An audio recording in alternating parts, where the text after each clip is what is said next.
Awesome. Great. Hello. Welcome, everybody. Good afternoon. So excited. I love seeing that number as people start to join here. Hi, I'm Fareed Mostofi. My pronouns are he, him, his, calling in from Washington, D.C. Please open up your chat and let us know your name, where you're based. If you'd like to share your pronouns, feel free. And I'm excited today to be joined by all of you, but also by my colleague who I'll turn it over to you to introduce yourself. Hey everyone, I'm Mary, and I'm with the Pulitzer Center education team, and I'm in North Carolina. Awesome. Mary, will you help open up the chat here and let us know who's with us today? Where are they based? Yes, let's see. So we have Zion Willis, Lucy Perella. All right, let me post a question in the chat. Hey, Zion. Hi, Lucy.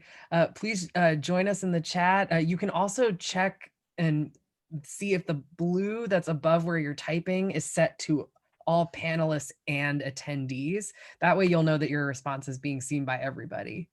Hello, Great, I there we see. go. I love all the versions of hello that I'm seeing. Welcome. And please let us know where you're based. We'd love to see. We've got joining us from Manhattan Beach. Welcome.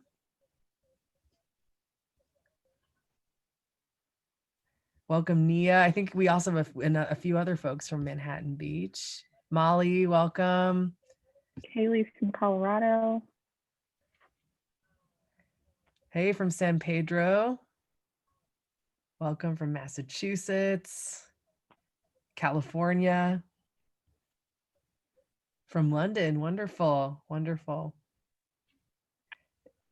Well, thank you so much for joining us. Please continue to use the chat to share where you're based today, your name, and we'll actually be using the chat throughout because today our webinar is titled Local Letters for Global Change, a letter writing contest, meaning we're going to be seeing a lot of reporting. We're also going to be learning about a contest that all of you can potentially submit letters to, win prizes, have your work shared, and get your voices heard. So that's what we're working on today. Here's the plan. We're going to start with a welcome and introduction, which is where we're at right now. We want to make sure you leave today knowing who's hosting this thing, the Pulitzer Center, why are we doing this webinar, how can we work together to create change by writing letters to that get our voices heard. That's what we're going to be looking at when we talk about the Local Letters for Global Change contest. We're going to explore a story and a letter written in response so that you can see an example of what your letter could look like that you submit to a contest. You also are going to get a chance to look at some reporting that you choose and have some time to ask questions. So it should be a pretty lively, interactive section. I'm already seeing us using the chat to communicate. And thank you all for really using that chat to stay focused on what we're working on here. We learn best when we're learning from each other and staying focused on what we're trying to do here, which is to make change through our writing. So our number one goal for today is that we're taking care of ourselves and each other. And we can do that in a couple of ways. The first is, please, I know that many of us are spending more time in front of screens than maybe we were in the past. So please take care of yourself by standing up, stretching, taking breaks if you need to. Also, I know that a lot is happening in the world right now. We're all being impacted differently. So I won't assume how everybody's feeling right now. But I will say that we want to create a space where we're understanding and trying to make sure everybody feels comfortable. So that's something we want to just acknowledge and hope you feel seen and empowered to take care of yourself today. And also, we can help by making sure that we're using the chat to, as if this were a classroom, engaging with the activities, getting your voices heard, and staying on topic and kind and respectful to each other.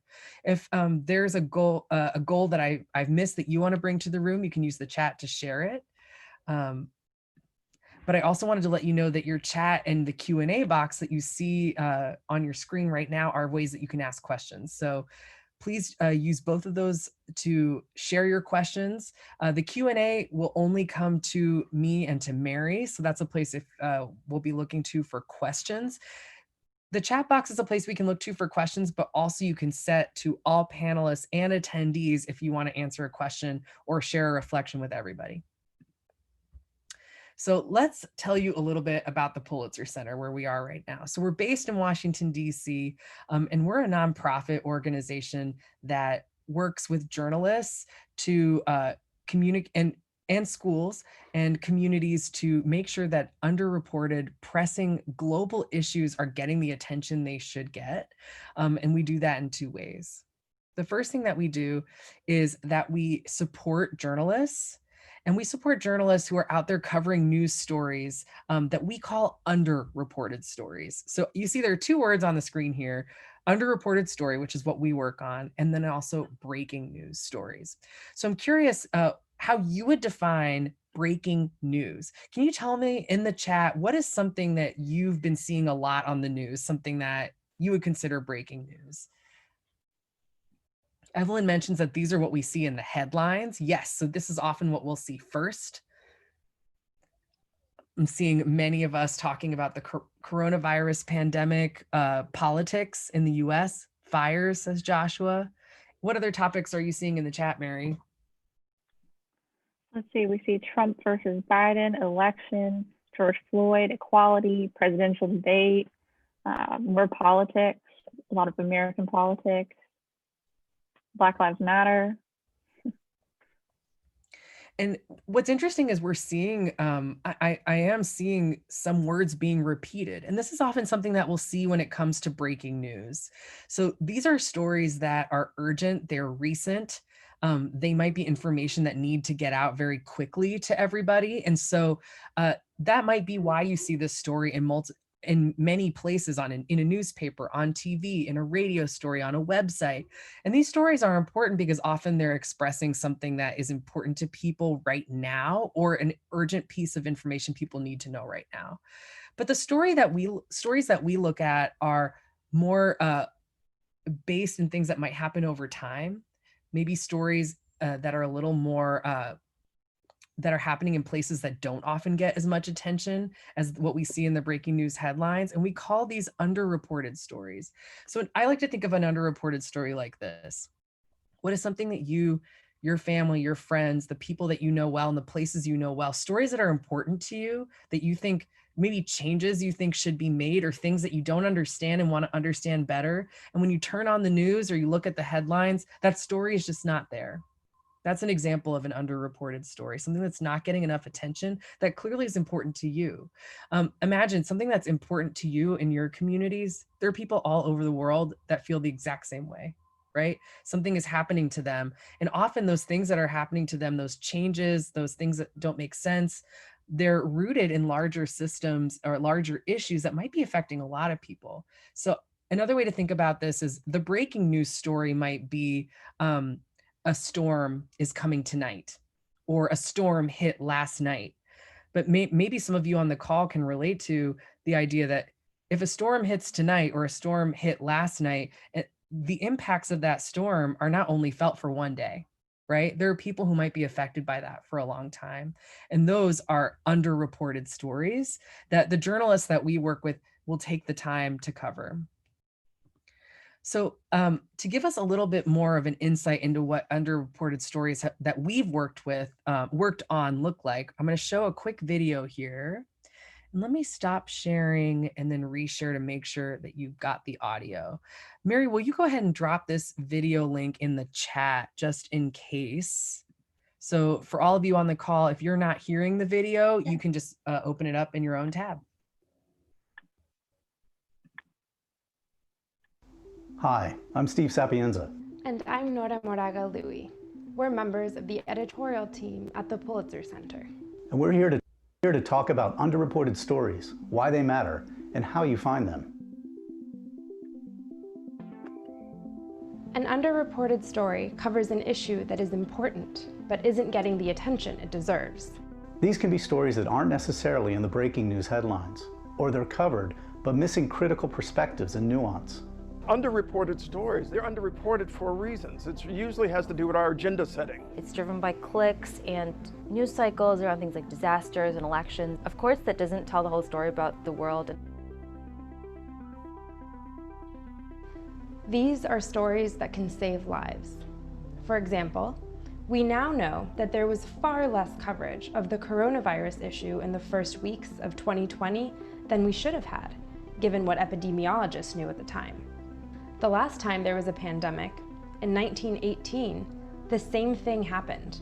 The flu claimed millions of lives, but the virus barely made the front page because most news coverage focused on World War I. Underreported stories raise awareness about issues we know little about. Reading them makes you a smarter citizen, better able to make informed decisions and useful contributions to society. They also illuminate the deeper issues that we face as a society. They help us build empathy, expose corruption, hold the powerful accountable, find solutions to difficult problems, and affect change. So all of the images that you actually saw in that video are examples of reporting that was done by journalists who worked with the Pulitzer Center to help make sure those stories got told.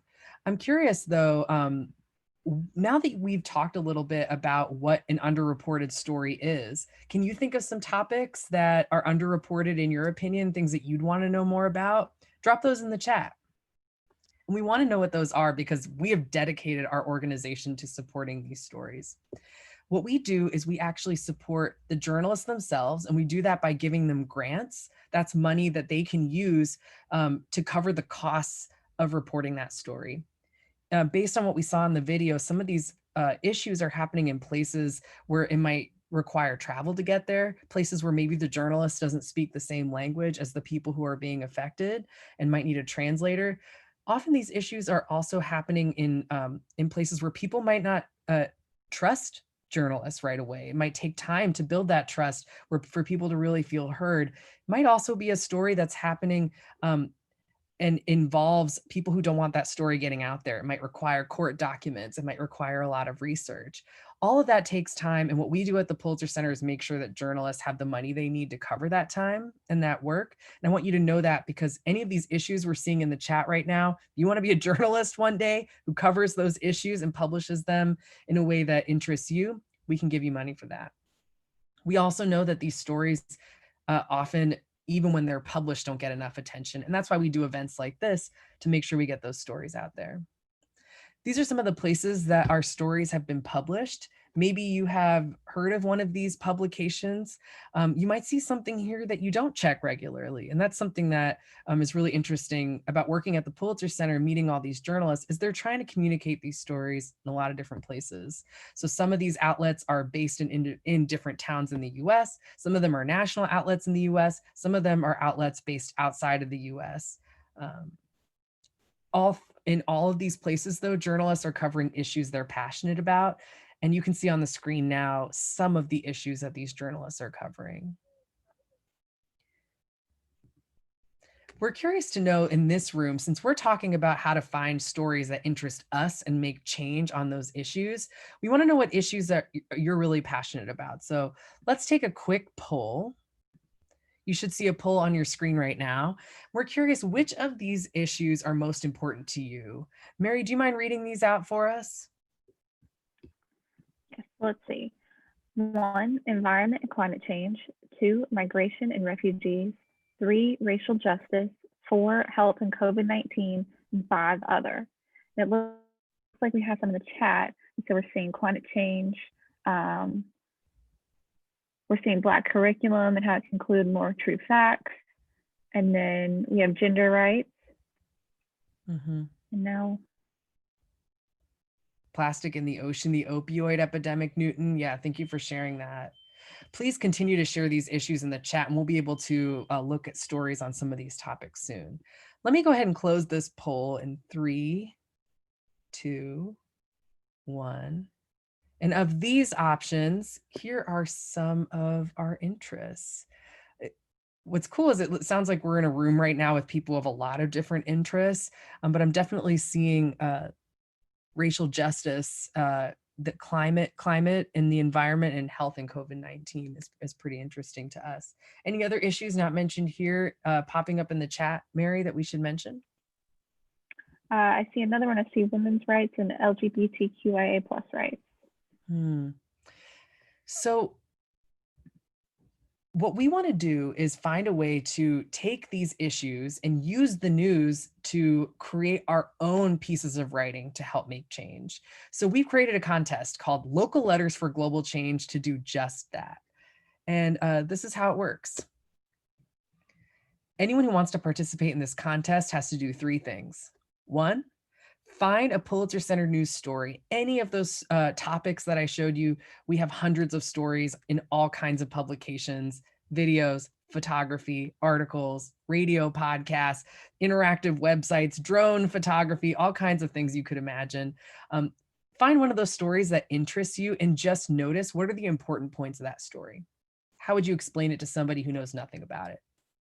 The second thing that you should do is to explain how this issue that might not be happening where you live, why does it matter to your community? The third thing that you'll do is to think about who is somebody in a position of elected office who could take action to support people who are affected by this issue or to combat this issue in some way. Write then a letter to that person and tell them how you think they could help. Anyone who enters this contest has the opportunity to win $100 for your class, to have your letter published on the Pulitzer Center website along with your bio and a photo, and also has the opportunity to maybe even present your photo or your letter in public at some point. So once you write your letter, you just submit using the link that you see in the chat here and or on your screen here, and you'll have your voice heard. I'm seeing in the chat here, let's make sure that we're staying on topic. We don't want to have to lock the chat at this point, but we do want to make sure that everybody's getting a chance to participate. So let's stay on topic in the chat and use that for your questions and to respond to the questions from our that are coming up about what we're talking about here. And I do see a great question already from Lorelai. Your topic could be about any underreported issue, not necessarily people. It could have to do with the environment or about animals, of course. So here are some screenshots of what it's looked like when those letters have been published in our site in the past. You'll see that we have winners from all grade levels, high school, elementary school, people from California, Mississippi, North Carolina, Taiwan, Nevada, who won last year. Here are more of our finalists from last year. And just like I'm seeing in the chat, you can also use any issue that you're interested in to submit to this contest. So I see deforestation was an interest of Kika's. LGBTQI plus representation was an issue that interested Zadie. Latinx women's rights was an interest of Brittany's. So I'm excited for you to get a chance to start seeing some of this reporting to find what interests you. So let's practice. What I want us to do is to evaluate a story that was chosen by somebody else. And we're going to actually see how we would write the letter and then see how they did it. So the story that this student picked was, in Brazil, fires and deforestation threaten Amazon species survival. Mary, will you read the opening of this story for us? And all of us, our job is to use the chat to share how would we explain this issue to somebody else? What's the underreported story? Mary, take it away. Sure. The Brazilian president, Jair Bolsonaro, has promised to reshape Brazil in many new ways. One of the most consequential is his pledge to further exploit the Amazon, harvesting the world's largest tropical rainforest for resources and opening up more indigenous lands to agriculture and infrastructure projects. This series looks at the potential consequences of his pledge to expand deforestation. Brazil already is a major player in a global agricultural trade, and China may be hungry to import more. A recent study found that increased soybean production could cause up to 32 million acres of deforestation in the Amazon over the next several years. In the first month of Bolsonaro's presidency, deforestation increased by more than 400%. The Amazon, which produces 1/5 of the world's oxygen, is crucial to any future efforts to combat climate change. Thank you, Mary. Join me in the chat and let us know, what is the issue that you think this journalist is identifying? What is the underreported story? And all right, Lauren's already noticing deforestation. Please continue to add to the chat as we actually watch the first 2 minutes of this story, which not only was published as text like we saw, but also was produced as a video story for PBS NewsHour. South America's Amazon rainforest is home to a remarkable diversity of animal and plant life, but a record-breaking number of forest fires and the already ongoing cutting down of trees is putting many of the rainforest's original inhabitants at risk. With the support of the Pulitzer Center, Amna Navaz and producer Mike Fritz traveled to central Brazil to see the efforts underway to save one of the most pristine sections of the Amazon. It is the last part of our series, Brazil on the Brink. So all these tracks are probably puma tracks. In this corner of the Amazon basin in central Brazil, signs of life are everywhere. So just by looking at the tracks like this, you have a better sense of what actually lives in this area. Yeah, we get a sense of what lives in this area, of what is more abundant and what's rarer. And then we start getting a sense of, okay, which habitat do we need to protect more of? George Georgiades is a Brazilian scientist fighting to protect everything that lives here. Animals like giant river otters, pink dolphins, rarely seen jungle cats like jaguars, and hundreds of species of birds. So their survival is dependent on the survival of this area. Their survival is dependent on the survival of this area. But climate change and the steady destruction of the Amazon's rainforest and the surrounding savanna, known as the Cerrado, has made George's mission all the more dire. We've probably lost about half the natural habitat in this region since 2013. Things are going fast. How long do we have? What do you think? Oh, it's already past time. We're just picking up the pieces. To save what they could, George and his wife, Silvana Campello, helped the Brazilian state of Tocantins create Cantau State Park in 1998, a nearly 350 square mile stretch of pristine forest and grasslands nestled between the Araguaia and Coconut rivers. We fell in love for this place because as biologists, we could understand how important this place is. So let's pause there. And again, one thing I actually saw as a question, that's a great question here is, will you get access to this presentation? Yes, everybody who signed up, you'll get an email with the presentation and also the link to the contest guidelines and the link where you can submit your letters. So we've, I think, identified, good question, Skylar. That email will come at the end of the session. So probably by tomorrow or Friday or Thursday. I think this group has pretty accurately summarized the story. We have an issue here with deforestation in Brazil and the impact on wildlife. Nola, I think you nailed it, and so did your colleagues here in the chat. What I want to know now, though, is this is a story that takes place in Brazil, and I'm curious, why is this an issue that might impact people in your community or here in the US, if you're based in the US or wherever you're based? Why is this an issue that's important to you? Mary, while we're in the chat making some reflections here, can you tell us, I know you're based in North Carolina today, how does this issue impact you and your community? Well, I was thinking about, the deforestation, the impact on oxygen and air quality. And so I think that's a big thing in all of our communities, especially. And so when I'm thinking about North Carolina, I might not necessarily see something specific, but if it were to happen in my community, that would be really upsetting. And so it makes me kind of empathize with what's going on in Brazil. Thank you, Mary. I'm seeing from Heather here, global warming affects everyone.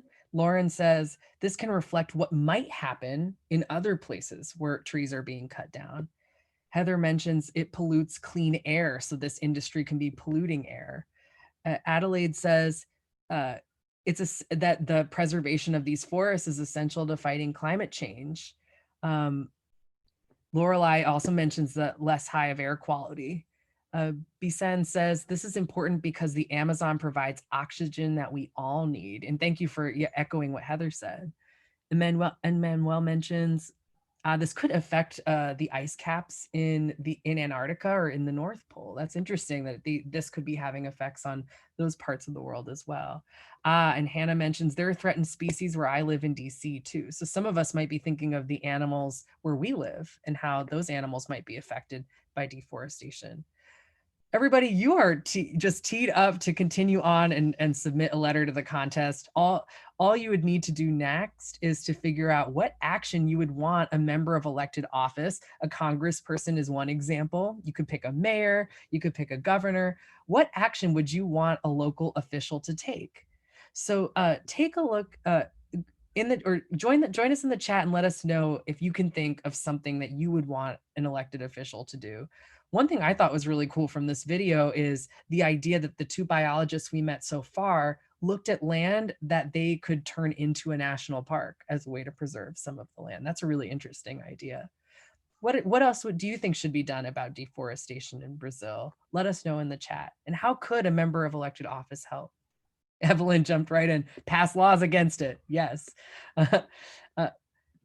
What you've done are the three components that you would need to for the local letters for global change contest. Here's a graphic organizer that will also be sent to you in the follow-up email that you'll get tomorrow or Thursday, where you see these three questions broken down. And the surprise we have, well, I guess we mentioned it earlier, is that this story that was actually not picked by us to share with you. This story was picked by Lucia, one of the finalists from last year's contest. Mary, I'll turn it over to you to walk us through how Lucia broke down that story into a finalist winning letter for our contest. Great, thank you, Fareed. All right, so Lucia saw this issue, right? That she saw it on the Pulitzer Center site about deforestation, and she wanted to write to her congressperson about it. So let's see what she said.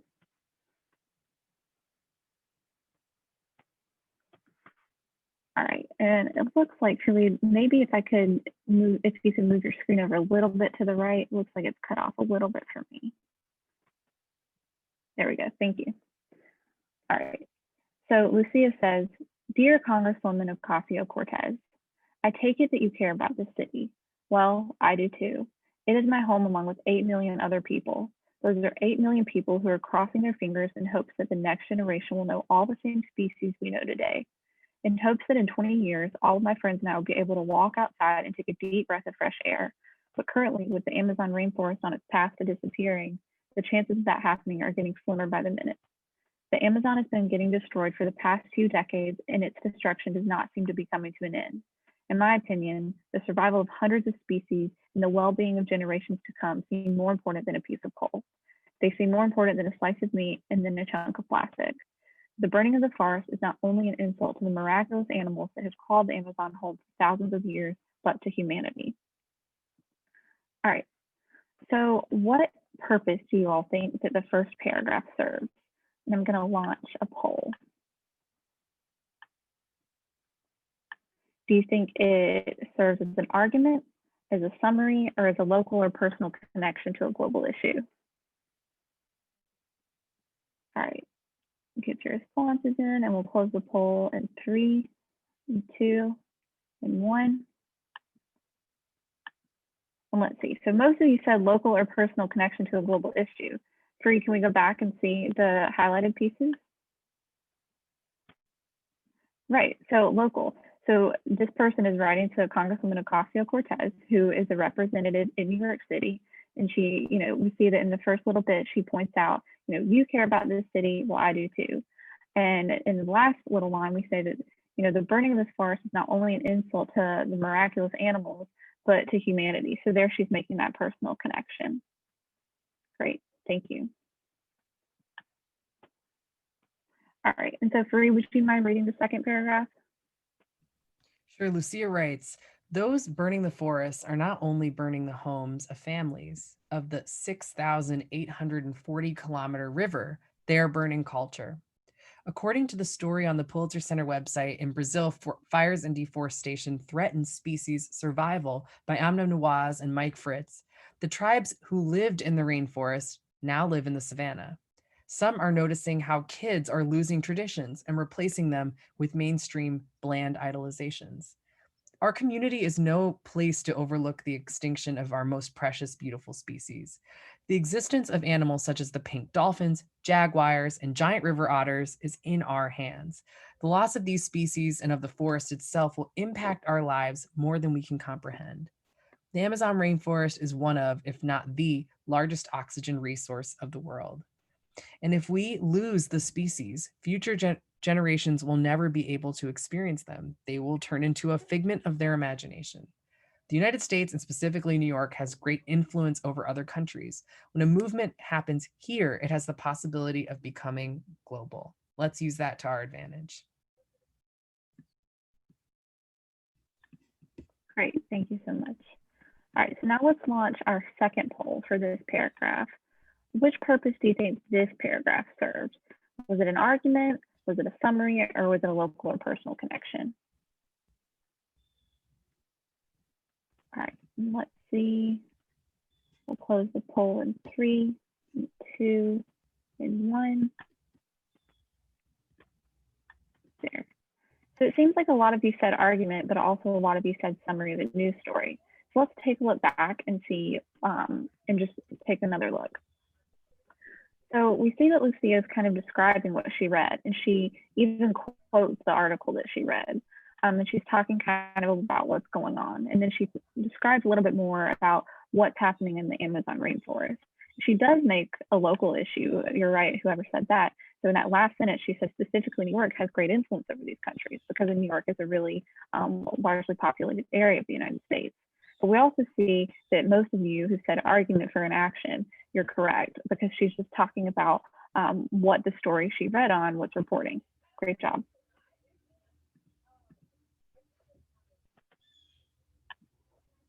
All right.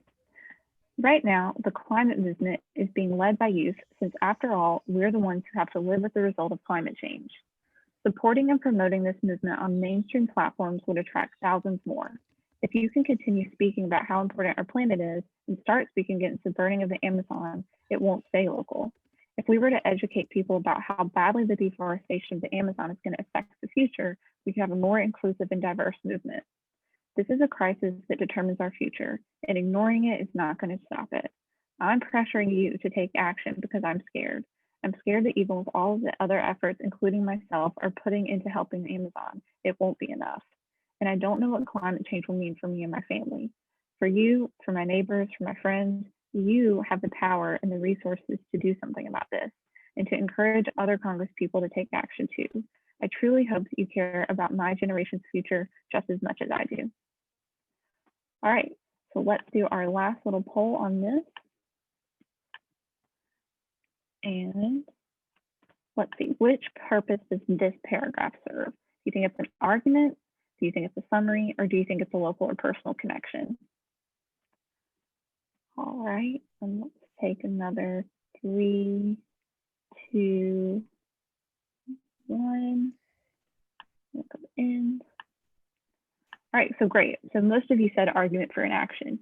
So if we go back, you can see that in that last little section that she was really kind of making that case that to Representative Ocasio-Cortez that she had the power and she had all the resources in order to make this change happen. So great job. Please join us in the chat and let us know, what did you like about the letter? What do you think that Lucia did well? Maybe something that we could try in our own letters. Mary, what do you think looking through the letter this time around? What was something that popped for you that you think that maybe we could try in our letters for the contest? So I personally really liked how she made that personal connection to New York, right? Because she's making a case to her representative about what's happening in Brazil. So it's not about what's going on in the United States, but she's saying that, you know, we can all benefit from helping Brazil and kind of making legislation that would help. And she's kind of tying it back to New York. She's making personal statements. She's even tying it back to the youth. And I think if you know a lot about Representative Ocasio-Cortez, you know that she's all about helping the youth and creating a better planet. And so to kind of use that language and to say that this really matters to the youth, I think is really effective. And I'm seeing Evelyn agrees here. Lucia connects it to herself personally, Evelyn writes, and Luke agreed. And Emmanuel mentions that she also connects it to others. She talks about everyone in our community and brings up the way that Representative Ocasio-Cortez's voice could influence other Congress members. Nia mentions that Lucia is good at debating topics, but also highlights the summary of the story. That was something I was going to really shout out here, because I think it could really make that impact of showing that Lucia did her research by naming the story, summarizing and including some of the facts from the story. Nola mentioned she pulls at the reader's heartstrings, and there are a lot of great examples of emotion, language that evokes emotion. Bisan says, I like that she made it personal and powerful. Ella, you're right. There was a lot of specific detail and a personal connection. Otto agrees with that. Harry mentioned the line, that is my home and 8 million others. So that making connections to others.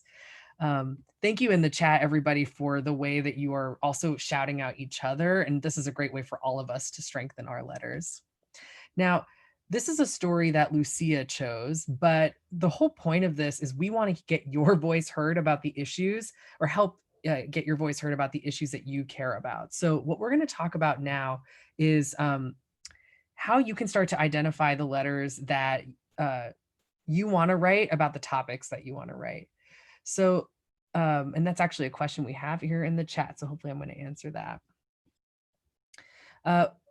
The first way that you can start to find reporting for your letter is by going to the link pulitzercenter.org, and Mary, maybe you could add this to the chat as well, /reporting. When you click on that, you will automatically be sent to a page where you can search for reporting in a couple of different ways. You can search by different topics. So for example, I could pick a story about the environment.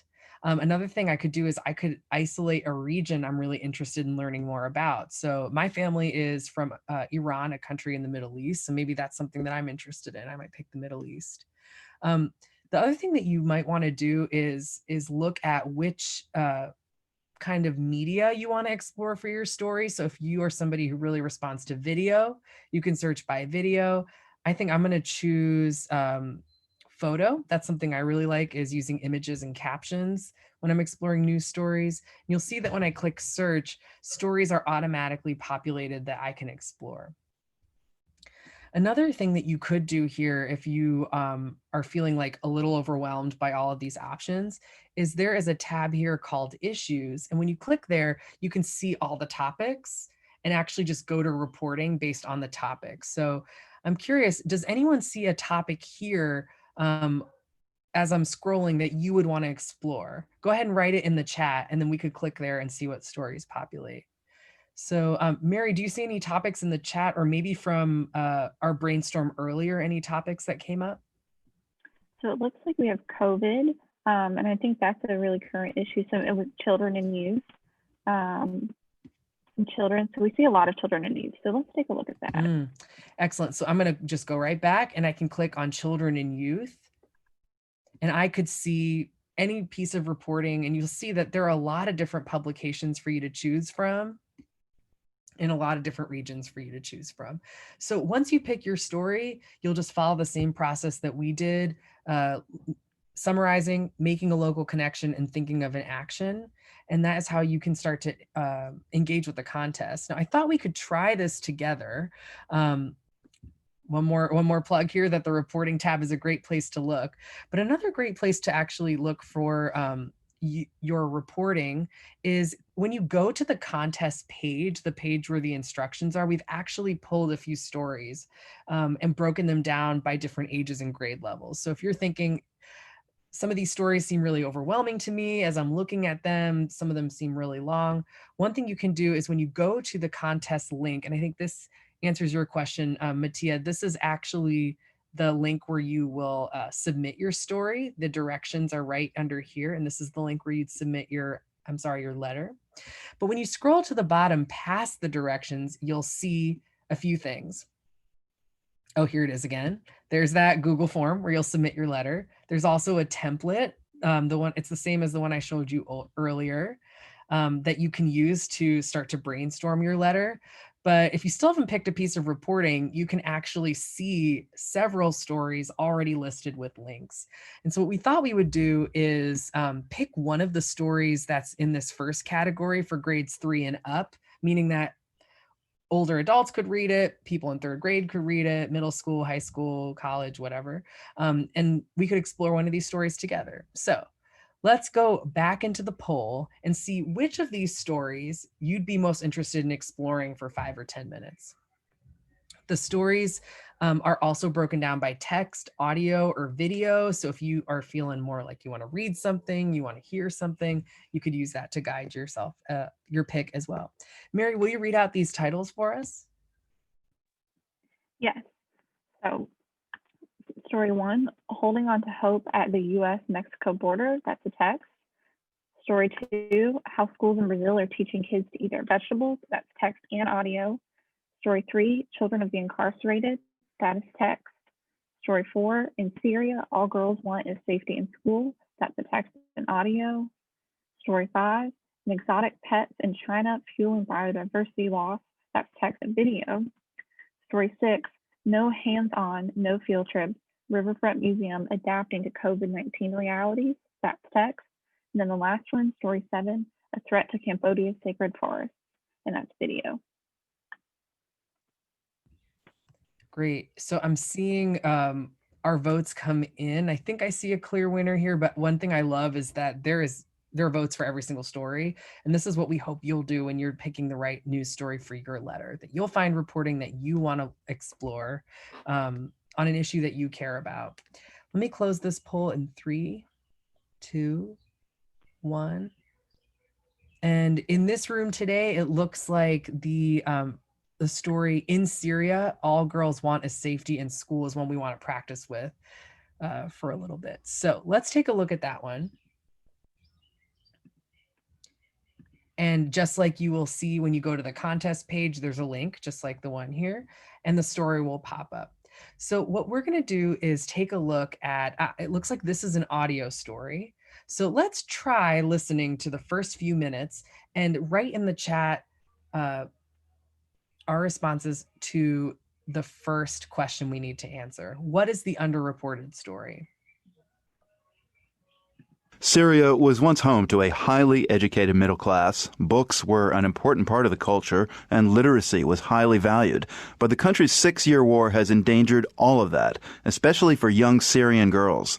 That's what journalist Gail Tsamak-Lamon found out recently when she visited the Syrian town of Tabqa, just outside of Raqqa. She was struck by the story of a 16-year-old there named Bushra. She is this incredible young woman, you know, with just very bright eyes and a great sense of humor, living with her extended family of about 20 in a bombed-out office building.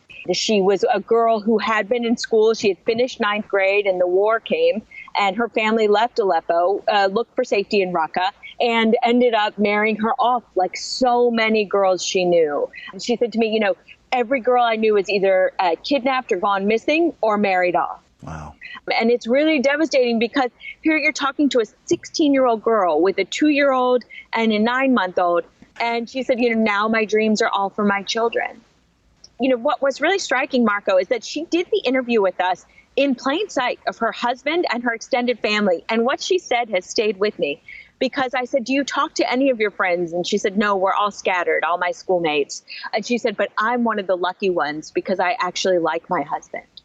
So this is not just 1 or 2 cases. I mean, it sounds like this is a case for a lot of young girls there. Absolutely. And it's an underreported story. You know, you talk to these young women, girls 15, 16, 17, and they will all tell you that, you know, almost everybody they know is either married or missing or was injured or killed in the war, that there is this generation of girls that has seen their dreams really be crushed in the wake of years of fighting.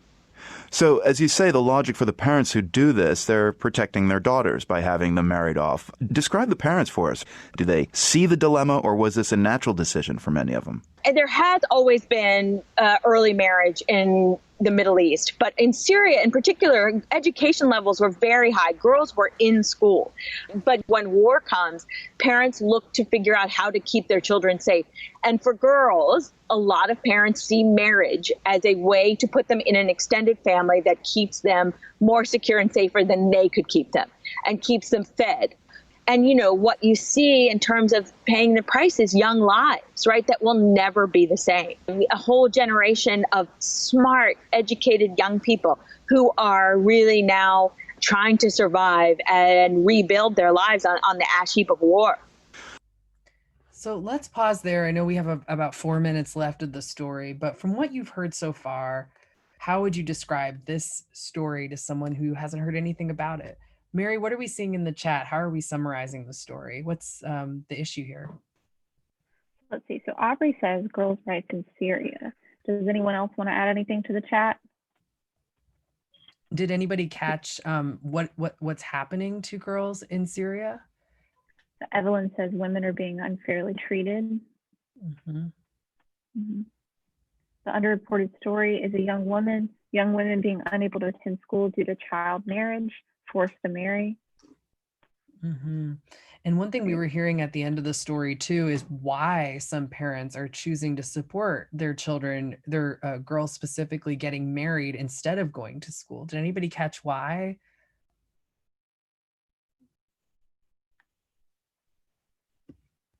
I think you've got it, Bisan. So, and it's so fun to do this together because kind of as a team here, we're figuring out the story. So we see that there is a war in Syria and the conflict there is making it, I think you've mentioned here that that the girls are having to change their lives due to the war. Lauren mentions because of war, girls need a place to live. Anything else we're seeing in the chat, Mary, we want to catch for how we would write our letter? Well, I think we're all speaking to the safety pieces and the parent concern about war driving that safety factor, but also, you know, back to the title that all the girls really want is an education as well. We're capturing that in the chat. So I'm curious, we've now summarized this story really well. And actually, you know, for those of you who are interested, this could be a great start, what you see in the chat and what you've written so far for your own letters, if this is a story that's interesting to you. What I'm curious about, and this is different for everybody, is why might this issue be important to you and your community? Share with us in the chat, how does this story connect to something you see in your community? Or why do you think people in your community should care about this or are affected by this?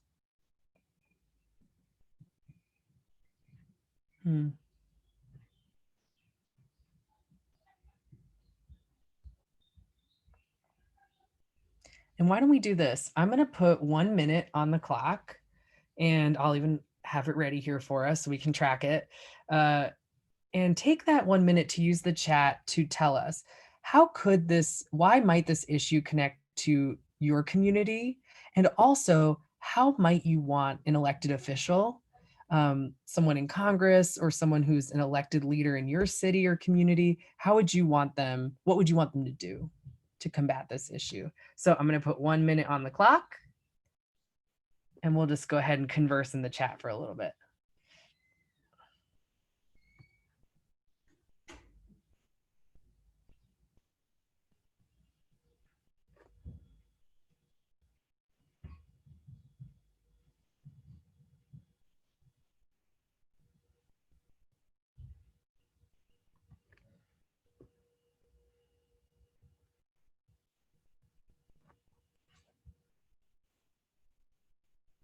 Take about 30 more seconds.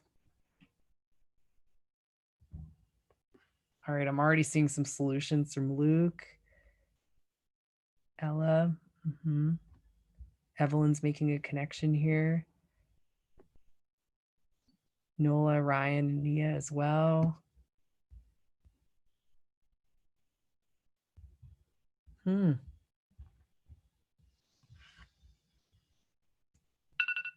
All right, and that is our time. Feel free to continue adding, but Mary, can I turn it over to you? Let's start with question 2. Why is this issue important to us and our communities? So it seems like there's a great amount of responses here. So Ryan says it affects us because those educated teenagers could be a large force for good in the world. Nola says because many people today are thrown aside, especially women, and that women officials should share the story to raise awareness. I think someone said peace negotiations, more laws defending equality of both women and men. And then Emmy says, us Americans are so lucky and we all have an education. We need to help other countries. And then Sean says that people should have voices and they should have their rights, and this will help strengthen everyone. So it sounds like a lot of people are echoing that thought that, citizens across the globe, not just in Syria, should just have the awareness in order to be able to reach out to their own representatives to help make change.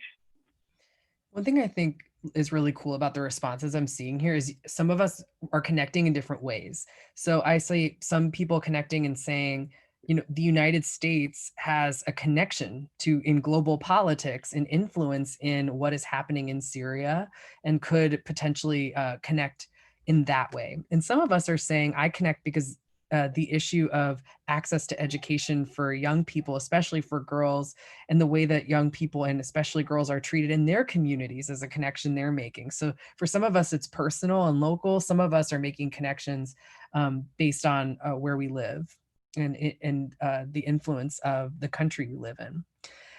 What are we seeing as some possible solutions, Mary? What could be done?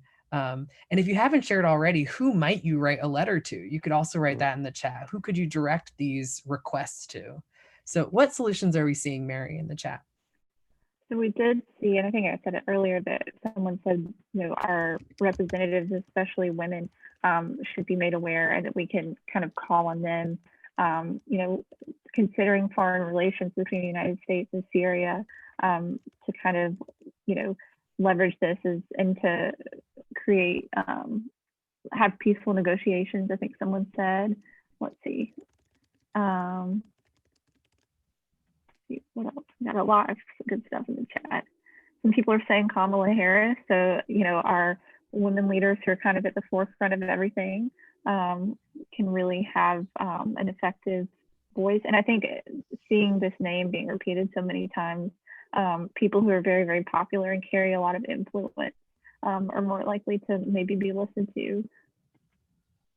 That's good. And I'm seeing, Emmy makes the connection that many people on the call today have the experience of not being able to go to school in the same way. So there's a personal connection there. Something also I would consider too, so I'm seeing people who are running for federal office for the president and the vice president, but also Nia is mentioning we could talk to our local representatives, especially in a topic around education. Maybe there's somebody who works in education in your city that could be somebody to call. Maybe somebody who's in charge at your school could be somebody that you could write a letter to. I know an elected official when it comes to schools might be a member of the Board of Education. I live in DC, and the mayor here actually has a really large role in how money is going to schools and policies in schools. So that could be somebody I would write to in DC. So really excellent job, everybody. We've been talking about this story for maybe 12 minutes, 15 minutes, and I feel like we could definitely write strong letters based on what we've come up with so far. So what I'd like to do is leave just 5 minutes to address some of the questions in the chat here, and also to add any questions we haven't seen yet. So the first thing I'm seeing from Evelyn is, how are we breaking down middle school, elementary school, and high school? So you saw that last year we had a winner for high school, a winner for middle school, and a winner for elementary school. And asking what is 6th grade considered? Last year, we considered 6th grade in the middle school category. The year before, we actually didn't have a winner for each grade level. We just had 3 winners, and it happened to be that they were from different grade levels. So we're really going to be looking at the letters and identifying 3 winners based on 3 letters that really do a good job of following the directions here, hopefully seeing representation from elementary, middle school, and high school. Mattia asked about how do I sign up for the competition. I'm going to put that link in the chat one more time. So it's pulitzercenter.org/letter contest. And this is actually, it's on the screen here as well. this is where you'll see the instructions and also the link to submit your letter. Emmy asks, who do we write the letter to? That depends. I would think about who is an elected official who could take action that you want to have taken. If you're not sure who an elected official is where you live right now, I would just hop on Google and look up representative and put your city.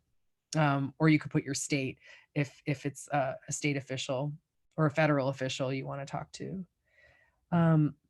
A great question about Lucia's letter and noticing that she didn't start with a summary. She actually started with the personal connection. You do not need to go in that order that we went in as long as all three components are there: a summary, a connection, and an action. So they can be in any order. Bisen asks, could you send a copy of your letter to 2 representatives to get a better chance of seeing the change you want to make happen? Absolutely. And if you want to write both of their names at the top of your letter, you can. But we do suggest that you submit your letter once. So just submitting 1 letter to the contest. Another great reminder that can you get the link to this presentation? Yes, that will come to your email, the email you use to register, by tomorrow or Thursday. If you don't get it by then, you can email education@pulitzercenter.org. We can get that to you. And yes, you do. A question just came in about, do you have to write in the order that we suggested? No, just as long as all 3 components of the letter are there. Cool. So I'm looking to see if any other questions are in the chat. Skylar asks, do we write our letter in Google Docs or another website? So I would suggest drafting your letter in something like Google Docs or Microsoft Word or a template that you can save, but you you can submit. I'm actually just going to show you the link right here. So this is the Google, whoops. This is the Google form. Oh, let me go to the website here. There's the site. So this is the Google form. It's underneath the guidelines here. And this is, Kylie, how you will register. So when you click, you'll see this Google form. I just froze again. Mary, can you describe this as I scroll? Yes. So you'll go to this Google form and then you'll put your full name. Make sure you put your full name. And then you can put your email address so we can notify you. I think someone asked, if they'd be notified. So yes, that's how you'll know if you won. And you'll also put your school and your grade, and then your city and your state or country. I think we had a couple of international people join us today. So you'll also put your country. Great. And the link for this Google form, again, is at pulitzercenter.org/letter contest. And then I'll scroll down, Michaela, and you'll see this. You can either upload the file if you have your letter in a Microsoft Word doc or a PDF. You can also, if you were in Google Docs, just highlight all the text and then just paste it right here. So don't worry, we're not going to be judging the formatting of these. So if the format looks different when you paste it here, we are just going to focus on the words. Okay, and you'll see when I click back, this link came directly from pulitzercenter.org/letter contest, and it takes you right to this page. How will you know if you won or not is a really great question. All winners will be notified within, I think last year it was within 2 to 3 weeks, between 2 to 3 weeks in that window, we got in touch with the winners, because we will need to then have your bios that will publish along with any edits you want to make to your letter before it's published to the website. And Fareed, I'll just add that someone asked when the deadline is. It's Friday, November 13th, and that's in the chat. And then also someone asked if they're not saying anything about the topic they're interested in. Please reach out to us. I'll include the education email and we can try to help you find a topic. But also go to that reporting tab, and that's a really good section to keep going through. Great.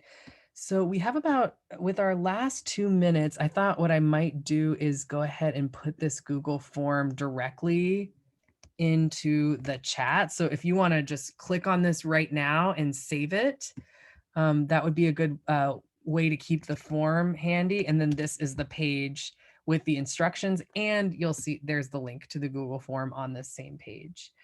There will be 3 winners and approximately 10 finalists. I think that's how many we had last year, but we're open to going up to more finalists if we have more strong letters. You're welcome to submit to the contest right now. And I think I answered this question. Last year, Lorelei, great question. It varies year to year. I think last year we had a couple hundred. I think it was about 400 who submitted letters last year. And we read every single one. Actually, each one was read by at least 2 people, and then again evaluated a 3rd time. So all your letters are going to get a really close look. All right, so we are just at 5:30, and we wanted to close with letting you know about a couple cool things we have going on. Mary? All right, so we have this webinar for students coming up. I think it's next Thursday. And so you can go to Pulitzer Center events on our website, and you can register for this. And we can also include it in the chat here. It's going to be a webinar for students. So it's going to be about the fight against voter suppression with Brittany Gibson. And Brittany is great, and she's going to talk all about a lot of what we're hearing in the news about voting, about elections. And so we're going to hear a lot about her reporting. All right. Oops. And with that, I think we are about at the end of our session here. So I'm going to stop sharing. A great question came in from Musa about the length of the letter. I would suggest maybe 3 to 5 paragraphs, whatever you think it takes to get in all the details. We have letters that are longer than that. And not too many that are too much shorter than that, but I guess if you're able to use few words to communicate all those points, then it could be a winner. So I hope that we've answered all of your questions. I see, Joshua, you have a raised hand. So please use the chat if you have a question. I will say that when you get the follow-up email with these slides, we'll also include the link with the guidelines. And Mary, I'm thinking we should also include the link where people submit. So I think we'll include that link as well. It has been amazing to spend this time with you. If you don't mind, there'll be a survey that pops up at the end of this, and we'd love your feedback from that survey. So just click on that link, and it should take you 1 minute. And Nola, the teacher that you put in your Google form is whoever you'd want to work with to share the $100 if you win. So that's who I would put as your teacher contact, because we'll work with them to get you the money, and you two will figure out how you want to use that money to celebrate you and your class. Cool. Well, thank you all so much. If you have questions, you can reach out to us at education@pulitzercenter.org. And that is also the email you'll get all the resources from. So you can even just reply to that. Please, if you're still with us and you want to share anything that's sticking out with you today, maybe a word or a phrase, add those to the chat. And with that, I think we'll go ahead and close out. Emmy, yes, I would recommend a teacher at your current school, or a teacher with the class you're in so much, or you're in right now. I just read so much because somebody said thank you so much. And I want to say thank you so much. Thank you, Mary. Thank you all for writing letters with us today. Mary, any final words? I don't think so, but I'm looking forward to reading all of your letters.